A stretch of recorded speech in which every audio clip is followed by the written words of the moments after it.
Chloe, who is still looking for her little brother, makes her way to the hospital, and all I gotta say is Die Hard did it better. She makes her way to the maternity ward where again she's confronted with the fact that every child has been taken. There are no children left. She should know this already because it happened right in front of her eyes. In fact, it happened between her arms as she was hugging her little brother. He just vanished. But she still needs this woman in the maternity ward to spell it out for her. They said no one's seen a single kid since it happened.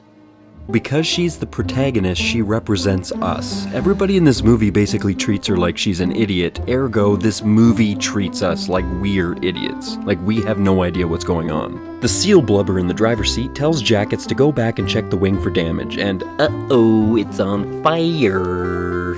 Most of the second act and most of the third act is made up of three things. Conversations in the cockpit, conversations in the cabin, and the blonde girl walking around town. And other than the exposition in the cockpit talking about the things they may or may not have to do and creating tension for when they may or may not be able to land in the future, everything else in the movie is just filler, boring, and I hate it. This movie is so fucking boring. This movie should be called Sitting in an Airplane the Movie or Walking Around an Empty Town the Movie. The main character checks out her mom's house to see if she's still there. Obviously she's not because she's a fucking Christian, but she still has to check with a baseball bat, and we're treated to like the 700th jump scare that led to nothing in this movie. She goes into the bathroom and realizes her mom was taken while she was in the shower, so she was already naked before she went into heaven. And this made me realize here, all the fucking kids in heaven are naked too. So there's a bunch of Christians and naked children up in heaven. I'm no expert, but that pretty much sounds like Christian heaven to me. So the plane's on fire. To the untrained eye, this would look like a pretty fucking scary situation. But Jackets comes up and says,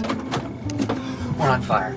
Where? Oh, so I guess it's no big deal then. We now go back to the scaleless fish that's in the cockpit, and he starts rifling through his co-pilot's things, trying to figure out what happened. He finds his watch and it says John 3:16. It's only here that he finally catches up with the rest of the fucking audience and realizes that the Christians are gone. Chloe then goes to her mother's church and starts asking her mother's pastor what the hell is going on. He tells her that everybody was taken by God, and the reason he wasn't taken... I knew the words.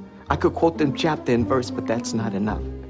You have to believe. Believe it or not, this does make sense, not just because there are pastors that preach that even pastors don't believe in God and won't get raptured, but there's even language in the Bible that suggests such a thing. Now, don't get me wrong, I'm glad that the protagonist is finally acting like the protagonist and helping communicate things to the audience that the audience doesn't already know. The only problem is that it's an hour too late and we already fucking know this shit. Also, this is the point in the movie where the protagonist starts to get really confusing. She starts to get really wishy-washy on whether or not she believes in God, and I believe that this is an intentional part on the author, but it is a mindfuck to the regular movie-going audience. It's not clear to us what her real belief is, meaning it is not clear to us what her true motivation in this movie is. It's plain as day in front of us. Even her, she'll admit that she knows God exists, because she will admit that she knows that God took everybody. The first thing that she says suggests that she does believe in God, she simply doesn't like him. Believe in what?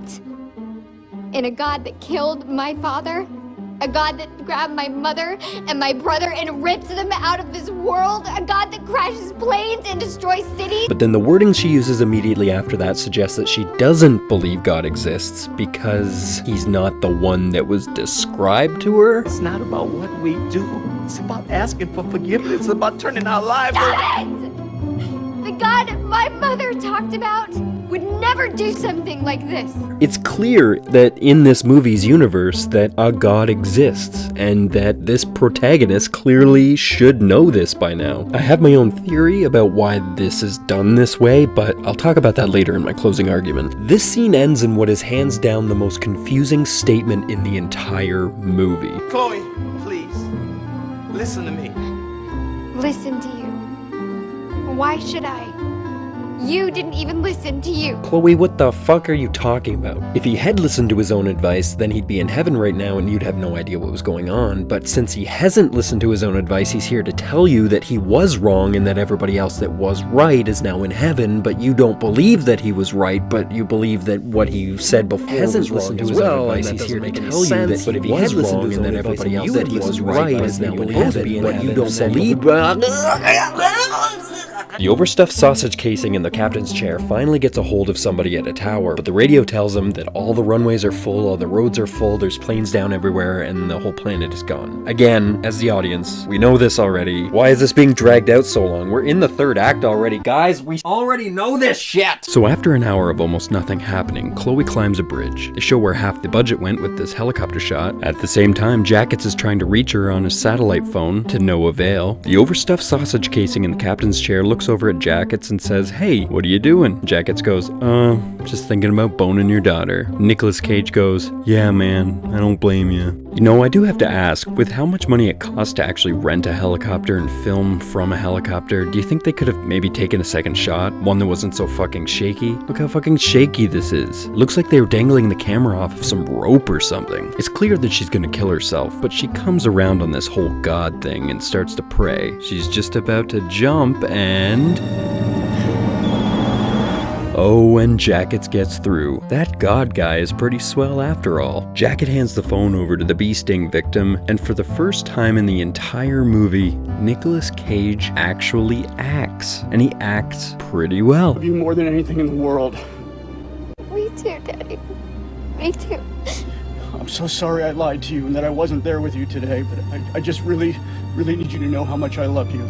They have a quick conversation about family, I love you, I'm sorry, blah blah blah. Nicolas Cage tells her that the plane is running out of fuel, they're coming back home but the airport is full, and then the phone dies. This is literally all she knows. But then she starts climbing down the bridge and then springs into action. Okay, I have a big problem with this part. Do you know how big New York City is? Do you know how many streets there are? Do you know how hard it is to see anything from 30,000 feet in the air? She just runs down the street. She grabs this motorcycle and apparently knows how to ride a motorcycle even though they've never established this about her character earlier in the movie. So they get a hold of each other over the phone again and she gives them the coordinates to where she's clearing a highway for them. Then she starts pushing over porta potties and roadblocks like that's gonna fucking do anything. And then of course she runs into a steamroller. And this is the most intense scene in the universe.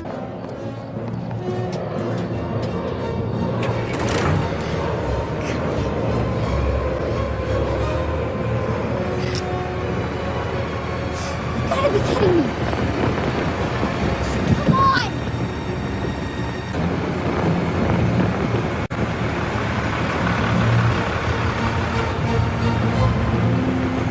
Chloe needs to create a spotlight that can be seen from the sky, so she pours a bunch of fuel around with hopes that the plane will be able to see it. The pufferfish piloting the plane has run out of fuel and is now barreling down on the earth. Chloe lights the fuel in probably the most cliche way ever and drives away in also the most cliche way ever, and somehow they manage to see this from the plane. Also, Chloe, I'd like to point out that if your truck can plow through these barriers just fine, then I don't think a 400-ton airplane is going to have any trouble. The plane reaches the earth, and they try to create some tension with the plane having some trouble landing and one of the landing gear breaking and the wings scraping, but honestly at this point nobody even gives a shit anymore. Oh, and apparently they had a couple bucks left in the special effects budget. Thought I'd show you this for shits and giggles.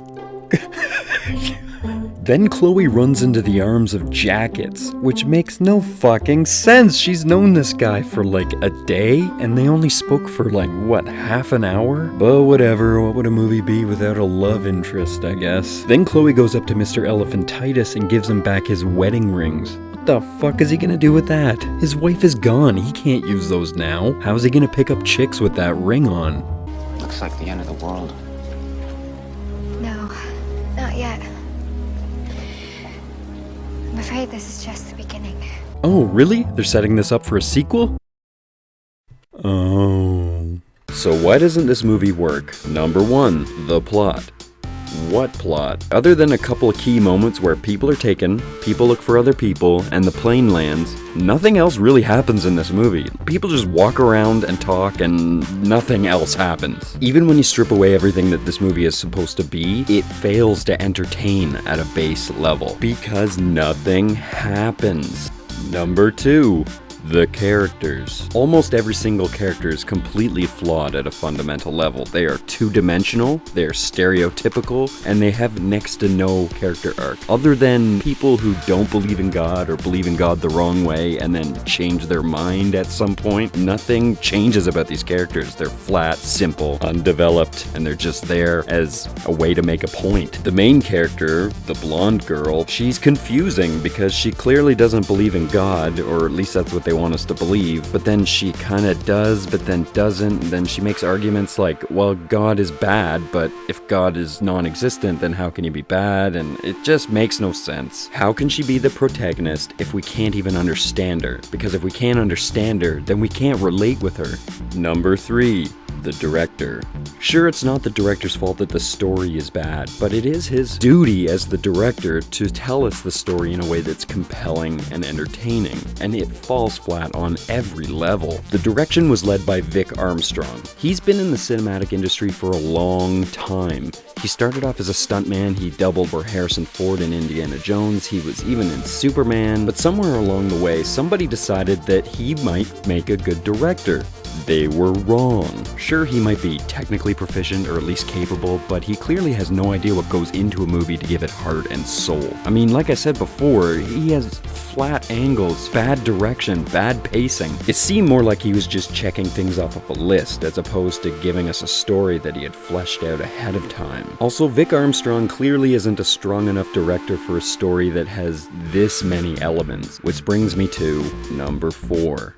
The movie tries to wear too many hats. First of all, this is a story for Christians, and clearly they want to give everybody who's Christian a confirmation bias that they're not crazy for thinking that the rapture is going to happen. But the second hat that it tries to wear is it tries to preach to people who are not Christian or are weak Christians or are atheist or whatever that they should believe in the rapture and they should believe in God because this could happen. And the preachy elements just take over, and nobody likes to be preached to. It ruins a movie when they do it, and it makes it awkward when they do it in the way that they do it in this movie. The third hat it tries to wear is it tries to be entertaining, and of course it can't be because it's just way too preachy, and also nothing happens in the movie. And the fourth hat it tries to wear, it tries to be a movie, and it's not. Movies have things like stories, plots, characters, motivations, character arcs. This movie has none of those things. This is just a really roundabout way to try to convert people to Christianity.